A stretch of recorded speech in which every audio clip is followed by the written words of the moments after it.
How much should you charge for music lessons? Let's learn how to evaluate your studio rates and set tuition that reflects the value of your teaching. In today's video, we're joined by Heather Smith. Heather is the Chief Advancement Officer for the Francis Clark Center for Keyboard Pedagogy and co-creator of the center's national online course, A Pianist's Guide to Studio Management.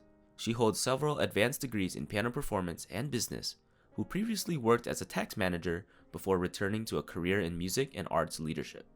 With her expertise, Heather is going to walk us through a clear, 5-factor method for setting sustainable tuition rates, a method designed to reflect the true value of your work.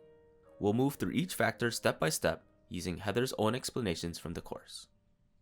So the first one, how much time are you spending in your profession? Tuition covers not only the time you spend with your students during their lessons, but you should also consider the amount of time you are spend preparing for their lessons. As a teacher, you are probably spending a lot of time outside of the lessons to support your students, and that time should be considered when you're figuring out your tuition rates.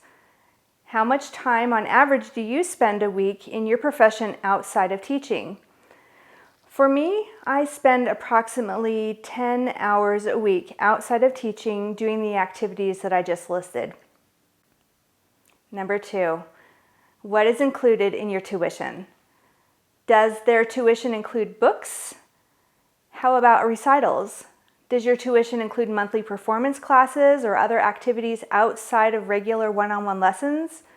Anything you are giving to your students, whether it's a physical object or a service such as recitals, master classes, adjudicating, should be considered when you're figuring out your tuition rates.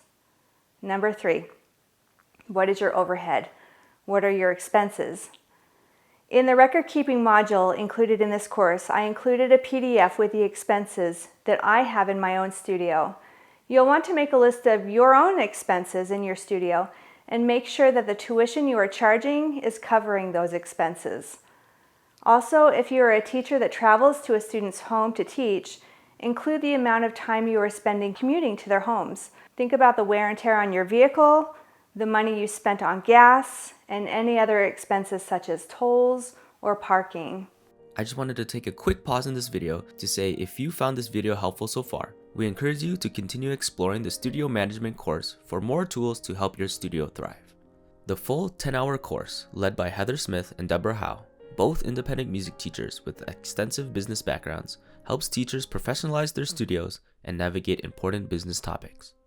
Topics include professional goals, income and expenses, accounting systems, setting tuition rates, studio policies, tax structures, marketing and branding, and much more. Visit pianoinspires.com/courses today. Thanks so much for watching, and let's get back to the video. Number 4, how much do you want to get paid? Think about how much you want to earn. The goal of teaching piano lessons shouldn't just be to cover your business expenses. It should allow you the opportunity to pay yourself a fair wage. When you think about your own salary, consider what you went through to get yourself to where you are at today. How much time and money did you sacrifice to become a music professional? Did you go to school to become a teacher? How long have you been teaching? Do you continue to work on bettering yourself in attending conferences, seminars, or workshops? And also ask yourself, do you get the results with your students? And so is that something that your parents would recognize, that their students are excelling under your tutelage? All of these are important things to consider when you're setting up your tuition rates. Also to remember when you are planning on paying yourself to include the income and self-employment taxes in this number so that you get a real figure on how much you should pay yourself. And number 5, what are the market conditions where you live? Consider the cost of living where you live. Research what other teachers charge in your area. Think about and reach out to some of the other activities that the students are doing, like the dance studio or the sports. Soccer is a huge sport here in my area. We know as teachers how incredibly valuable music is in a child's life. And our service is just as valuable as anything else they are involved in. So set your rates accordingly. After you have gone through this activity, of coming up with your rates for tuition. If you find that you need to raise your rates, there are several ways that you can do that. You can increase your private lesson rates, or you can diversify what you offer in your studio. In regards to raising private lesson rates, I raise the rates in my own studio approximately 5% each year. I also let the parents know well in advance that I'm raising their rates.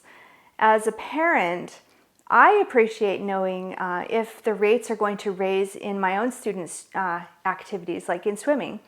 So I try and give that same courtesy to the students' parents so that they can plan as well.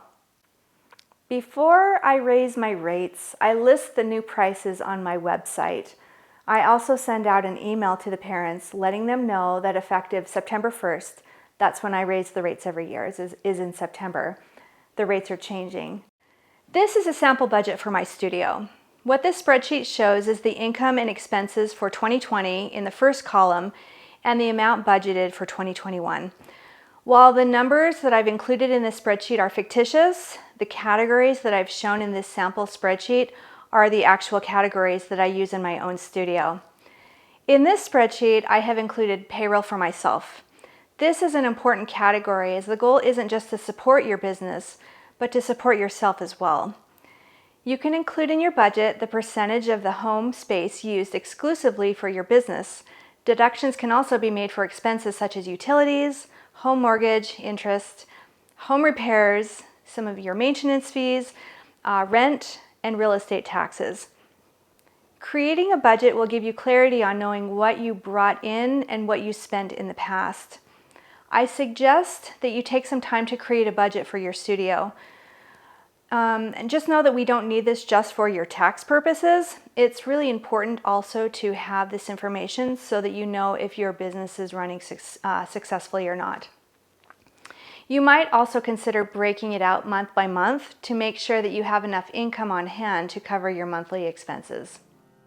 By considering these 5 factors, your time, what's included, overhead, your salary, and your local market, you can set tuition rates that reflect the real value of your teaching. You deserve to be compensated fairly for the work you do and the impact you make. If you found this video helpful, continue exploring the studio management course for more tools to help your studio thrive. Be sure to subscribe and hit that like button for more videos.